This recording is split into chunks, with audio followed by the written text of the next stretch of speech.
In this video, I'm going to go over generating audio from the Raspberry Pi Pico from one of the GPIO pins using PWM and sending data to that PWM pin directly from memory with DMA. So while the music's actually playing for the duration of the music playing, the actual CPU isn't getting involved at all. It's just the DMA sending the data to the PWM pin.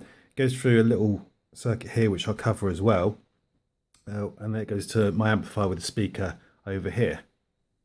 So first I'll demonstrate this, and I've got my USB keyboard here, which is plugged into my Raspberry Pi Pico here.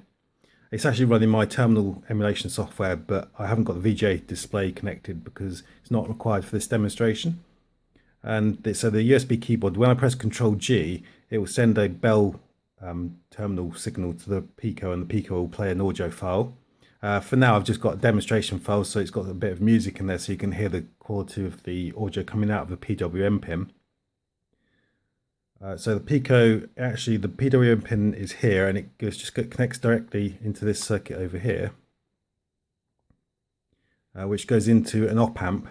And I'm not using this op amp to amplify, I'm actually using the op amp to attenuate, but like I said, I'll go over the circuit a bit later. Then the output of the op amp goes directly into my amplifier with the speaker.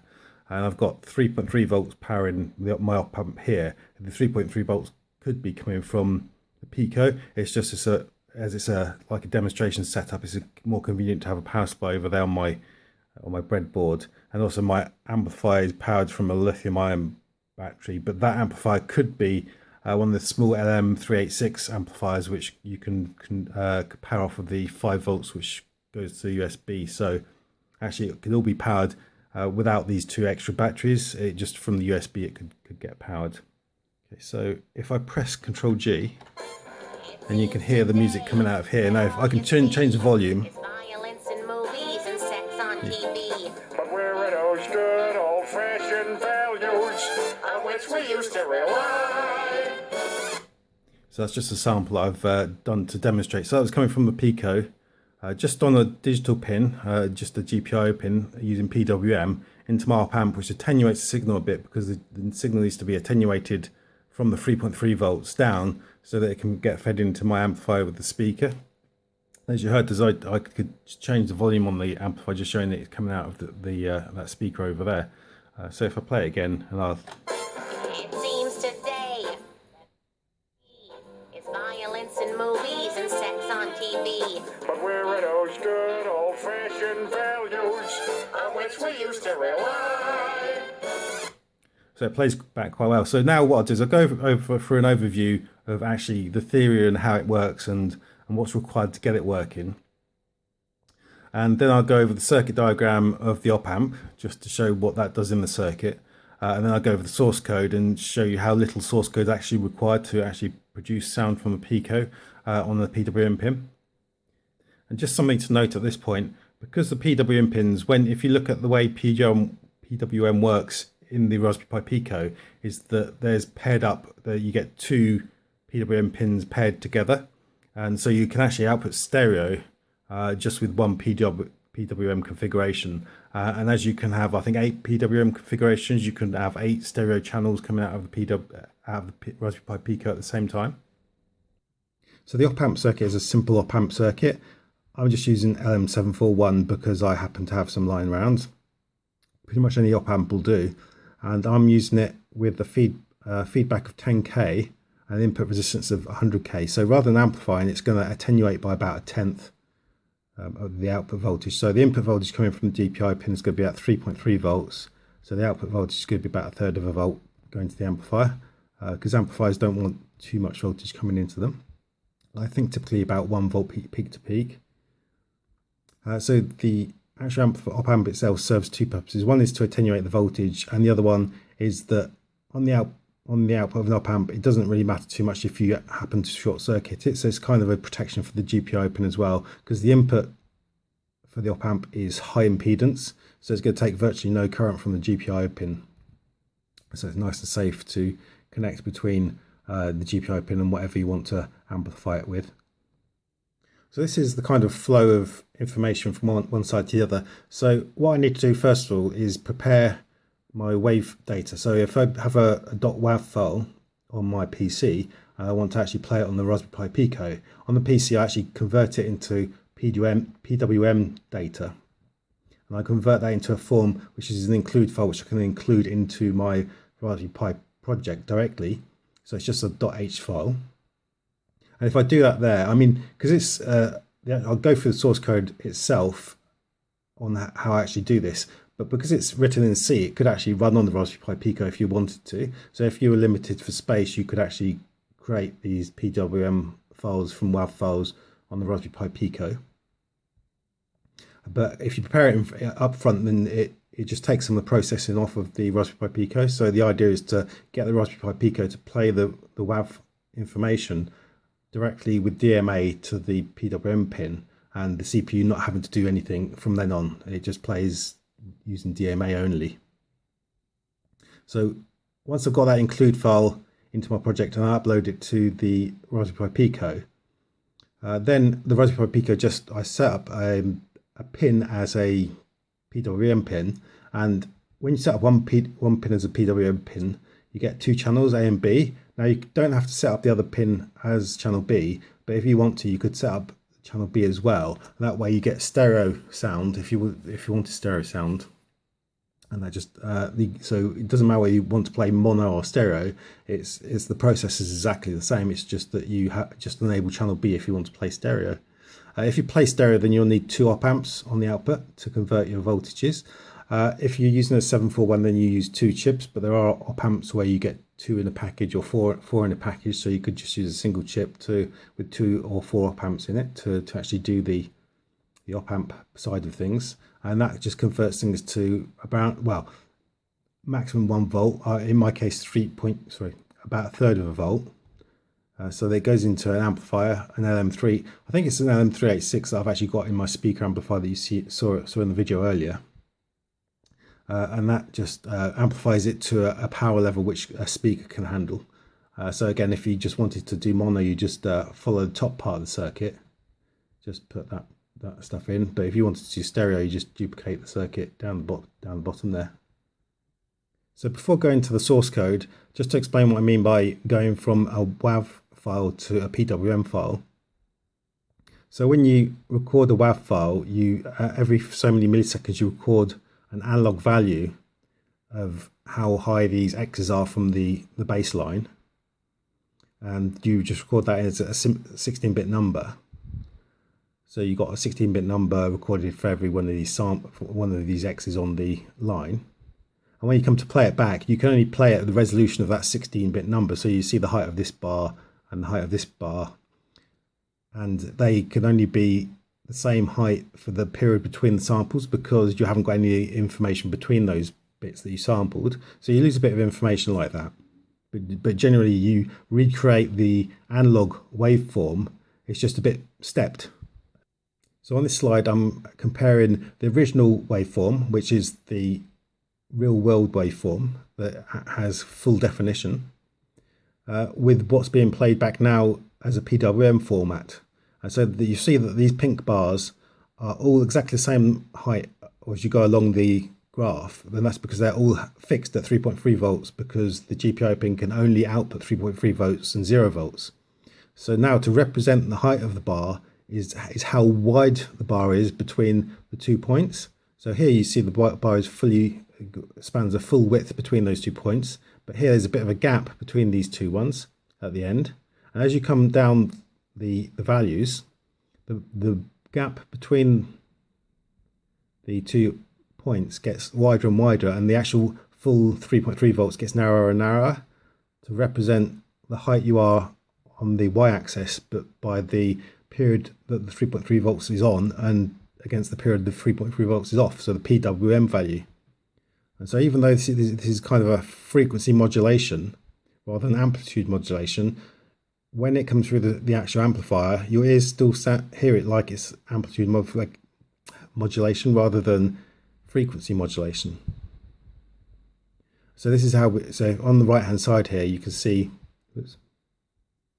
how the 16-bit value, which is on this y-axis and shows you the X at the top, is converted into the PWM value by translating it into an X value rather than a Y value. So actually, to play a WAV file, you just call this function here, which is a function I've written, and I'll go through that source code in a second, and you pass it in the definition of the WAV file that you actually want to play. And at the top of this file, all I've had to do is include these files up here. So I've got the include file where I've converted it into PWM data. So this is what one of the include files looks like, which has been generated from the conversion program, which I'll go through in a second. So it just does a standard like include file type thing, and it creates an array of 16-bit values, which are now the PWM values rather than the WAV file values, which would be the analog values. So this is the actual software itself. So first of all, you need to call an init function, which you call with all your other init functions at the start of your application. And it just sets up the PWM channel or channels that you want. So if you want stereo, then you set up 2 pins. And you create a thing called a slice. And you get that, and then you pass that slice number into your configuration parameters, as you call them. So you tell it what the maximum count for the PWM is going to be, and then you set the initial channel level both to 0. So by default, the channel levels should be 0. And then you set the enabled for the PWM to true. So that's all the configuration of the PWM and enabling it. So when you actually, so up here I've got a stop function. So if you want to stop the audio when it's playing, it just checks if the DMA channel is valid and if it's busy. And if it is valid and busy, then it can do a channel abort on the DMA channel. So, and if you had, oh no, that would be the same for mono or stereo because it comes through the same data. And then this final function, which is how to start playing a audio file. So as you saw in the previous source code, when I call this and I pass in the data which is defined in one of those include files, and first of all I make sure that the DMA channel that I want to use has been allocated. So first time around it'll allocate the channel, then every other time you call this function it won't need to because it's already been allocated. It makes sure that there's nothing playing currently, and it makes sure that, again, there's nothing, the DMA has been stopped before it tries to start another WAV file playing. And this is all you have to do, is to set up the DMA. So you create a DMA, you get the configuration for the default configuration for a DMA channel. Then you say, don't give me any interrupts while you're playing. I'm not interested in interrupts. As you play the DMA, or as you process the DMA, I want to increment the read. So as I go, this is going through the include file, data in the include file, the actual PWM data which it wants to send to the PWM pin. So I want to increment that on every DMA transfer. And so this is where it's going to write to, and it doesn't want to increment where it's writing to because it will always be the PWM configuration. And I set the transfer size to 32 bits. So that's because there's 2 PWM channels. So you've got the channel A and channel B, which would be your stereo channels. So it's going to transfer 2 16-bit values, so one for each of the channels. And then what I do is I get the DMA reference from the PWM hardware, the particular pins I'm using. I'm getting back the DMA reference that I want to use for that because we're setting up a DMA channel. So then I configure the DMA channel, the DMA handle, and the DMA config which we've just set, and then where it wants to write to. And this is it's an actual register for the PWM, and I'm using channel 0. You have to set this up to whichever pins you used. So the PWM base address. So we're writing directly to a register for the PWM, and you'll find this references to this in the SDK documentation which Raspberry Pi give you, but this is just setting the values for the counts which the DMA channels must achieve. So we set the max counts in the init function, and this is the PWM, the percentage that we want of the count which we want to get to. So as it reads from the header file, the PWM data, it puts it into these registers, and this is how we set how it sets the PWM data each time it does a write. And this is the PWM. This is where it reads from. So this is the first address will be PWM data 2. So the first bit of data in the PWM data is the length of the actual data file, and then everything after that is PWM values which it needs to send. And this is setting up the length that we want to actually transfer. Whoops. So this bit up here is adding up two 16-bit values to make a 32-bit value from the first 2 bits of data in the include file, and that tells us how much data it wants to transfer. So I've outputted the length of data, then PWM values are all coming after that in the header file, and we see that as I go through the conversion program next. And this false means don't start DMA transfer yet. And then down here I just tell it to reset the DMA interrupt flag to just make sure it's not held with an DMA interrupt, and then tell it to start the DMA channel, and that starts playing. So in the init we configured the PWM. In the play function here we configure the DMA, and then we start the DMA. And now what we've started the DMA just automatically transfers each value that it needs to, value after value, to the PWM, and we don't have to worry about it. The CPU doesn't get hassled at all. The CPU is free to do anything it wants to do. It doesn't need to monitor anything, track anything. The DMA and the PWM play the audio by themselves with no interaction from the CPU from this point on. So like I say, I convert the wave file into PWM data before I actually put it into my project. So this produces an include file which I can include in my project, then just play the data from there. So this particular include file here for the converter, I've got the offsets in a standard wave file to each bit of data within that wave file. So I'll be using these in the actual program itself to get back things like number of channels, so whether it's mono or stereo, sample rate, and this sub chunk size 2, chunk 2 size is the actual wave data size, the number of samples which are in the wave data, and then the actual offset to where the data is actually in a wave file. So this is the actual program which does the conversion. So I'll kind of skip through a lot of this. So it opens up the wave file. So you just give it a WAV file that you want to convert, and it reads the entire WAV file contents into memory because I'm on a laptop, so I've got no shortage of memory as far as WAV files are concerned. I'm going to process it all from there, and it just checks in the WAV file at the position at this location here to make sure that the text wave is present, which indicates it's a valid WAV file. And then it gets data out of the WAV file header, so it gets these bits of data like number of channels, sample rate, byte rate, bits per sample, and the actual size of the actual wave data. And then I just display it on the screen so that as I'm processing the files, I can see that they're processing correctly. At least they look like they're processing correctly.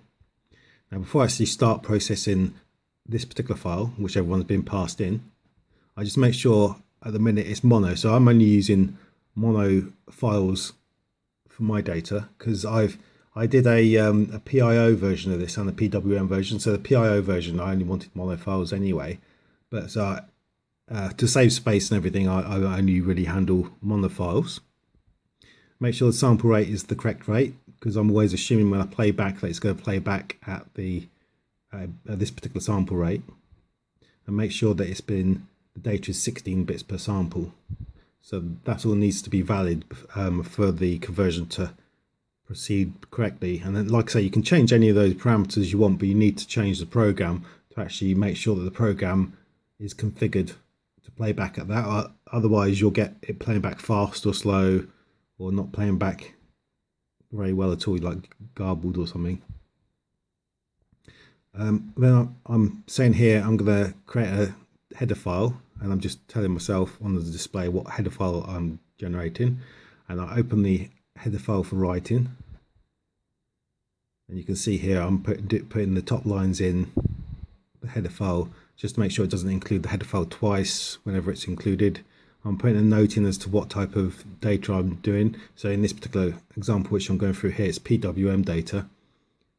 It would be slightly different data for my PIO state machine.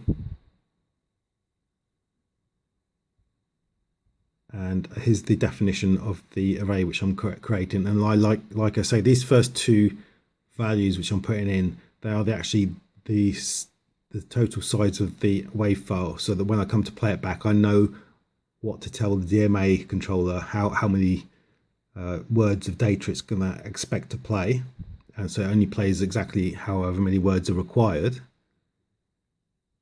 Now up the top here, because the GPIO pin could go to 0 volts or 3 volts, and the wave data actually operates around 50% PWM. So 50% PWM is silence as far as the wave data is concerned, and yet the GPIO pin can only go 0 to 3.3. So the idle state of the GPIO pin for my PWM is 0 volts. So in order to start playing without a sudden click, because what will happen is when the initial wave data, which says, oh, I'm about 50% PWM, when it jumps from 0 to 50%, it'll make a click.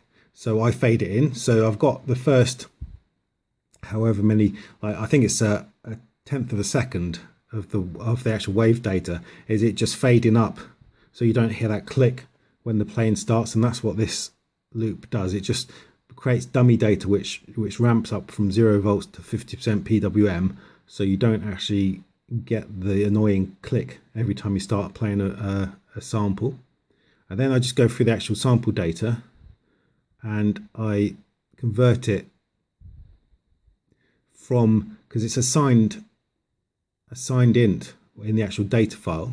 It's a 16-bit signed value, so I need to add 32,000 to that value to get it, because I want it to make it from a value from 0 to 65535, and then I want to divide it by 65535 and scale it to my maximum PWM count, because the PWM only has a small width that you can set between. So in a particular sample rate, between those each points in the sample, the PWM is only restricted to a particular width, and you need to make sure you need to make sure that width is fixed so it never varies, and you never go above it or below it, so otherwise it will play back all really funny. So that needs to be fixed. Whatever you're scaling these values to needs to be your known fixed value.